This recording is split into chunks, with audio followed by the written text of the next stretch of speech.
علیکم، توقیر اکیڈمی میں ویلکم کرتا ہوں۔ آج کی ویڈیو میں لائبریری سائنس، اس کا چیپٹر ہے نیکسٹ والا دوسرا چیپٹر۔ اور اگر آپ ہمارے مزید لیکچر دیکھنا چاہتے ہیں یوٹیوب کھولیں، اوپر سرچ بار میں آئیں توقیر اکیڈمی، وہاں پہ سرچ کریں، توقیر اکیڈمی کھل جائے گا۔ اس کو اوپن کر لیں، اوپر جا کے ویڈیوز میں جب آپ آئیں گے ادھر تو یہاں پہ ساری ویڈیوز ایک ترتیب میں لگی ہوئی ہیں، اور اس سے آگے آ جاتی ہے پلے لسٹ میں پورے سبجیکٹ کی ساری ویڈیوز موجود ہیں۔ مثال کے طور پہ فزکس، کیمسٹری، آپ کوئی بھی پلے لسٹ کھولتے ہیں تو ساری ویڈیوز، اب میں مثال کے طور پہ یہاں پہ ایجوکیشن 12ویں کھولتا ہوں تو یہاں پہ سارے لیکچر ترتیب بار آپ کو مل جائیں گے۔ اوپر پلے آل لکھا ہوا ہے، اسے پلے کریں گے تو سارے لیکچر پلے ہو جائیں گے۔ اور آپ کو میں نے بتایا تھا کہ 5 چیپٹر ہیں، اگر آپ تمام لیکچر دیکھنا چاہتے ہیں تو اس کا طریقہ کار میں نے بتایا ہے۔ آج سوال ہے کہ غیر کتابی مواد پہ نوٹ لکھیں، یہ لازمی پیپر میں آ سکتا ہے، اس کو آپ نے بڑی توجہ سے لکھنا ہے۔ غیر کتابی مواد پر نوٹ لکھیں۔ لائبریری کا وہ تمام مطالعاتی مواد جو کتابی شکل میں نہ ہو غیر کتابی مواد کہلاتا ہے۔ یعنی لائبریری کے اندر کوئی چیز ویسے پڑھی ہے، وہ باقاعدہ کتاب کی شکل میں نہیں ہے تو وہ غیر کتابی۔ عصر حاضر میں، موجودہ وقت میں اس کی بہت ساری اقسام ہیں: اخبارات، رسائل، نقشے، تصاویر، فوٹو سٹیٹ مشین، چارٹ، اس کے علاوہ مائکروفارم ہوتا ہے چپ، USB، ریڈیو، ٹیلی ویژن، اخبارات۔ اخبار خبر کی جمع ہے اصلاح میں، اب ان کی وضاحت ہے، ٹھیک ہے۔ پہلا اخبار، ٹھیک ہے، یہ جو ہیڈنگ ہے، ٹھیک ہے۔ اخبار خبر کی جمع ہے، اخبار خبر کی جمع ہے اصطلاح میں اس سے مراد مطبوعہ جو ایک مقررہ وقفے کے بعد شائع ہو، یعنی یہ ہر روز شائع ہو، جس میں ملکی اور غیر ملکی تازہ ترین خبریں، معلومات، ادبی، سیاسی اور سماجی مضامین شائع ہوں، اشتہارات ہوتے ہیں۔ یہ خبریں کے اظہار کا ایک طاقتور آلہ ہے، یعنی کہ جو خبریں ہیں وہ شائع کرنے کا اخبار بہترین ذریعہ ہے۔ جیسے اہم اخبارات: روزنامہ جنگ کراچی، لاہور اور لندن، یہ روزنامہ نوائے وقت لاہور کراچی، روزنامہ ایکسپریس سرگودا پشاور، روزنامہ دنیا سرگودا لاہور کراچی، یعنی یہ ان علاقوں سے شائع ہوتی ہے۔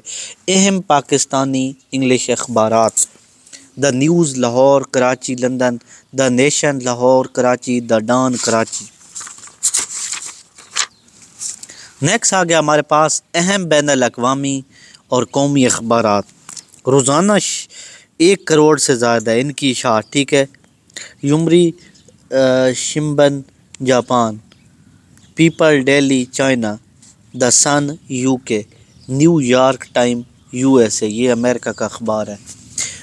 رسائل و جرائد، ٹھیک ہے، وہ سلسلہ وار مطبوعات جن کی اشاعت ایک مقررہ وقفے کے بعد ہو رسائل و جرائد کہلاتے ہیں۔ یعنی وہ رسالے، یہ چیزیں جن کی ایک خاص وقفے کے بعد، روز نہیں، 15 دن بعد، مہینے دن بعد شائع ہوتے ہیں، وہ رسائل و جرائد کہلاتے ہیں۔ رسالہ ہفت روزہ، 15 روزہ، ماہانہ، 6 ماہی، 6 ماہی اور سالانہ ہوتا ہے۔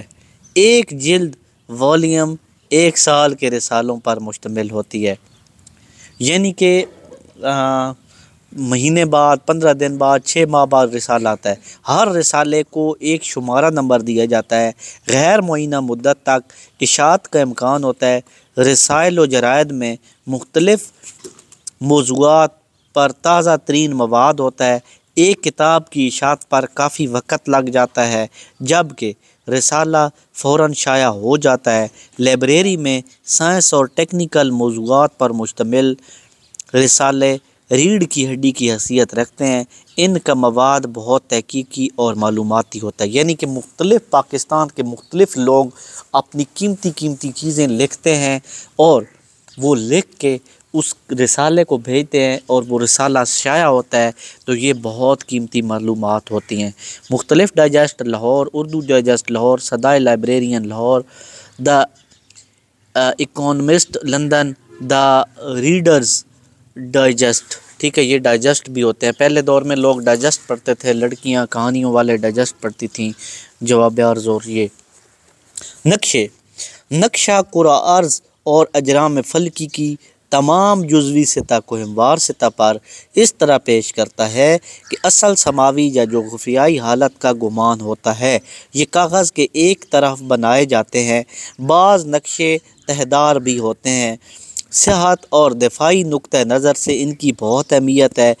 گول سطح پر کرۂ ارض کے نقشے کو ایک مخصوص سٹینڈر پر نصب کیا جائے جو آسانی سے گھمایا جا سکتا ہے تو اسے گلوب کہتے ہیں۔ اٹلس بھی نقشے کی ایک قسم ہے، یعنی کہ نقشہ ہوتا ہے، اسے گھماتے ہیں، اس پہ پوری دنیا کے ملک ہوتے ہیں اور اس سے پتہ چلتا ہے کہ بھائی یہ کون سا ملک ہے اور یہ کون سا ہے۔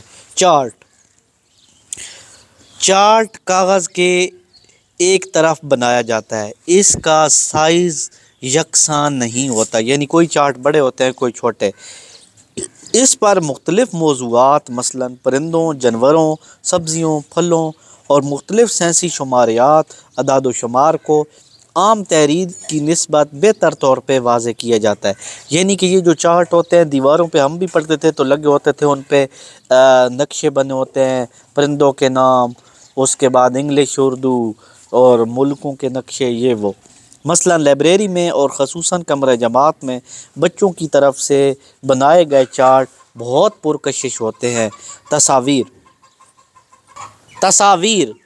تصاویر کی نوعیت تاریخی ہوتی ہے۔ ایک اچھی لائبریری میں قومی رہنماؤں، مشاہیر، دینی مقامات کی تصاویر امیزہ ہوتی ہیں جن سے قارئین خصوصاً بچوں کو اپنے اکابرین کا پتہ چلتا ہے۔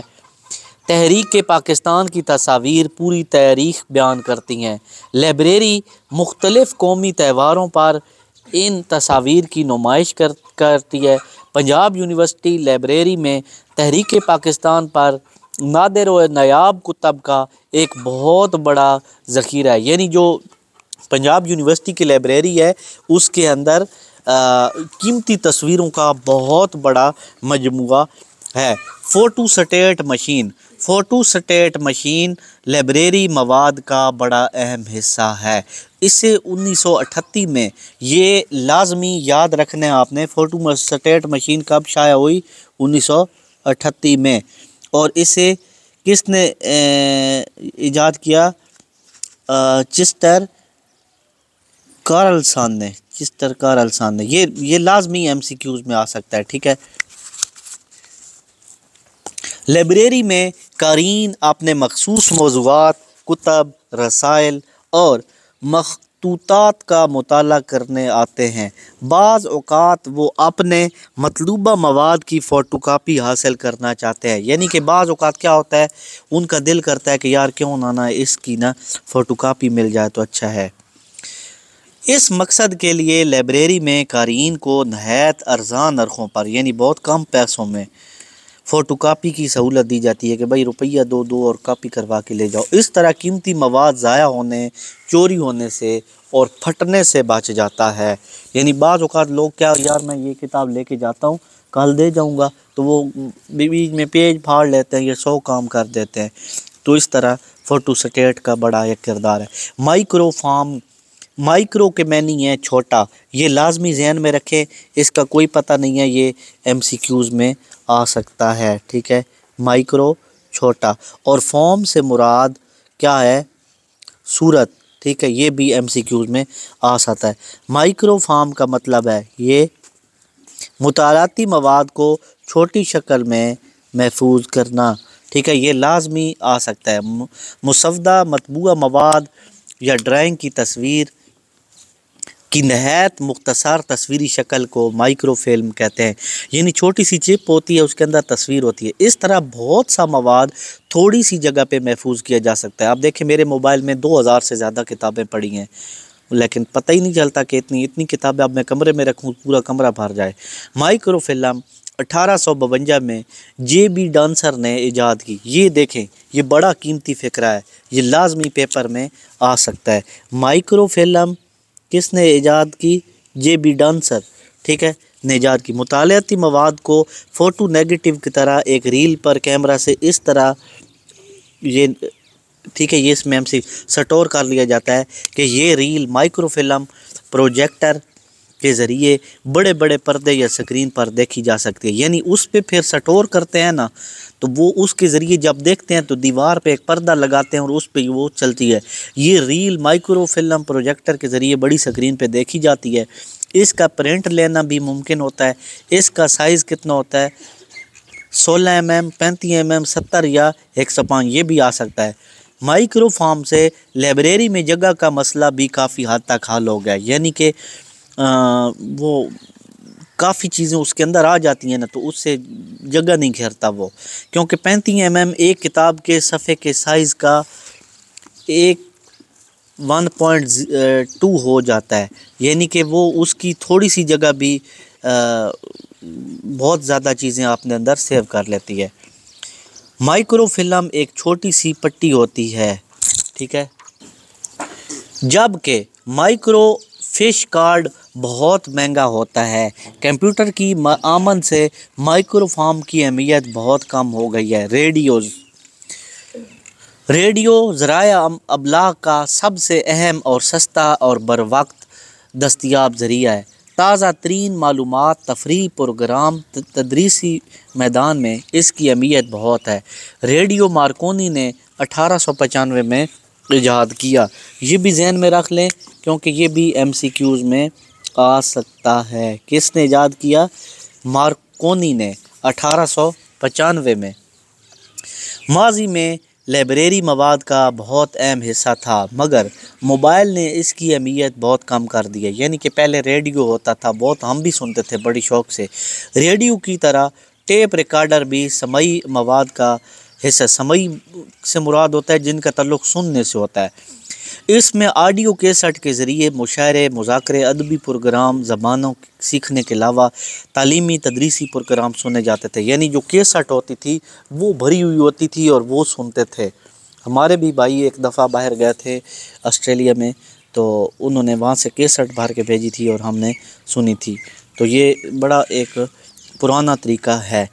ٹیلی ویژن، آج کل تو موبائل آ گیا. سب سے پہلے لندن میں 1936 میں ٹیلی ویژن کا آغاز ہوا. اب ٹیلی ویژن بہت مفید اور جاندار ذریعہ ابلاغ اور لائبریری مواد کا اہم حصہ ہے. ڈش اور کیبل نے اس کی افادیت میں اور بھی اضافہ کر دیا ہے. اس کی مدد سے مختلف معلوماتی، تعلیمی، تدریسی پروگرام دیکھے جاتے ہیں. براہ راست نشریات سے یہ اور بھی مفید بن گیا ہے. ویڈیو کیسٹ ریکارڈ کے ذریعے ٹیلی ویژن پر فلمیں اور بہت سے پروگرام دیکھے جا سکتے ہیں، مگر اب کمپیوٹر نے VCR کی جگہ لے لی ہے. یعنی پہلے VCR ہوتا تھا، تو پھر ٹیلی ویژن آیا، پھر ٹیلی ویژن نے ان کی اہمیت اور بھی کم کر دی ہے. کمپیوٹر عصر حاضر کی بہت اہم ایجاد ہے جس نے زندگی کے ہر شعبہ میں ایک انقلاب برپا کر دیا ہے. تو ہر شعبہ میں انقلاب برپا کیا ہے. لائبریری میں حصول مواد، درجہ بندی، کیٹلاگ سازی، خدمات، اشاریہ سازی، اختصاریہ بنانے اور نظام اجرا میں اس نے بہت تیزی پیدا کی ہے. اس کے ذریعے دنیا کی مختلف لائبریریوں سے منسلک ہو کر نہ صرف مطلوبہ مواد تک رسائی ممکن ہے بلکہ اس کا پرنٹ بھی نکالا جا سکتا ہے.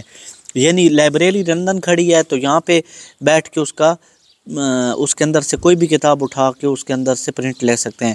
قارئین کو ای میل کے ذریعے ان کے مطلوبہ مواد کی آمد کے بارے میں آگاہ کیا جاتا ہے. کمپیوٹر سے کئی گھنٹوں پر محیط کئی انسانوں کی استطاعت کے برابر کام چند لمحوں میں لیا جاتا ہے. اس کے علاوہ pamphlet, gramophone, telephone, wireless set, mobile phone, clock اور متحرک فلم بھی لائبریری مواد کا حصہ ہے. یعنی کہ وائرلیس سیٹ، فون، کلاک، گھڑی، متحرک فلم، یعنی جو فلمیں ہوتی ہیں وہ بھی لائبریری مواد کا حصہ ہے. انشاءاللہ نیکسٹ ویڈیو میں کریں گے لائبریری مواد کی حفاظت. تو اب دیں آپ مجھے اجازت اسی ویڈیو کے ساتھ. اللہ حافظ.